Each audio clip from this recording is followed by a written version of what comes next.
আমরা না সপ্তমীর দিন বিকেল ওই 4টের দিকে পৌঁছে গেছিলাম। হোটেলটা আগে থেকেই চয়েস করে রেখেছিলাম, বিকজ সাথে বেবি নিয়ে ওইভাবে ঘুরে ঘুরে তো চয়েস করা এখন আর একদমই পসিবল না। রুমটার ইনার লুকটা কেমন ছিল চলো একটু দেখিয়ে দিই। নেক্সট ভিডিওতে না হোটেলটা দেখিয়ে দেবো।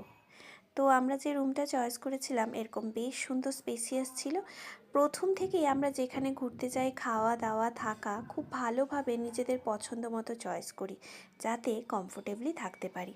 আর এখন তো শুধু আমরা দুজন না, আমাদের সাথে থাকে আদ্ভিক। তো এই রকমভাবেই আমরা চয়েসটা করি যাতে ও খেলাধুলো করার মোটামুটি একটা স্পেস পায়।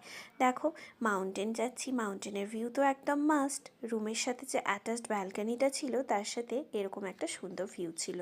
আগে থেকেই রুমের লুকটা আমরা দেখে নিয়েছিলাম বাই অনলাইন, যেটা এখন ফেসিলিটিস থেকেই থাকে। তো হাজব্যান্ড সবটা চয়েস করেছিল। রুমে পৌঁছে যাওয়ার পর আদ্ভিক খুব খুশি হয়েছিল। রুম ভিউটা কেমন লাগলো জানিও, যেখানে সব কিছু ফেসিলিটিস ইনক্লুড ছিল। আমাদের তো বেশ ভালো লেগেছিল। এক্সট্রা করে যেটা ভালো লেগেছিল এই ব্যালকনি থেকে ভিউটা। নেক্সট ভিডিওতে আবার দেখা হচ্ছে। ভালো থেকো সবাই।